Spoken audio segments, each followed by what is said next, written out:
ప్రపంచంలో సాఫ్ట్వేర్ రంగం కుదేలవుతోందా? Wall street నుంచి భారతదేశంలోని స్టాక్ మార్కెట్స్ వరకు కూడా చాలా వరకు సాఫ్ట్వేర్ కంపెనీల షేర్లు ఎందుకు పడిపోతున్నాయి? దానికి ప్రధానమైన కారణం ఆంథ్రోపిక్ ఏఐ. ఏంటి ఆంథ్రోపిక్ ఏఐ? ఆంథ్రోపిక్ ఏఐ అనేది ఒక ఏఐ బేసిస్ స్టార్టప్ అన్నమాట. అమెరికాకు సంబంధించిన కంపెనీ. చాట్‌జీపీటీలో ఇంతకు ముందు ఓపెన్ ఏఐలో ఎవరైతే పనిచేశారో వాళ్ళు కొంతమంది బయటకొచ్చి ఈ ఆంథ్రోపిక్ ఏఐ స్టార్ట్ చేశారు.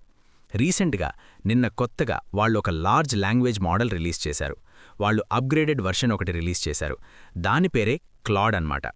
అది వచ్చిన తర్వాత సాఫ్ట్వేర్ కంపెనీస్ ఏవైతే పనులు చేస్తాయో, చాలా కాంప్లెక్స్ పనులు చేస్తాయో అవన్నీ కూడా ఆటోమేషన్ అయిపోయాయి. అంటే ఆ సాఫ్ట్వేర్తో అన్నీ కూడా ఆటోమేషన్ అయిపోయాయి. దాంతో సాఫ్ట్వేర్ కంపెనీస్కి పని భారీగా తగ్గిపోయే అవకాశం కనిపిస్తోంది. దాంతో పెద్ద పెద్ద కంపెనీ షేర్స్ అన్నీ కూడా ఇన్ఫోసిస్, విప్రో, టెక్ మహేంద్ర ఇలాంటి పెద్ద పెద్ద కంపెనీ షేర్స్ ఇండియాలో, అదేవిధంగా ప్రపంచవ్యాప్తంగా పెద్ద పెద్ద సాఫ్ట్వేర్ కంపెనీ షేర్స్ ఒక్కసారిగా కుదేలవుతున్నాయి.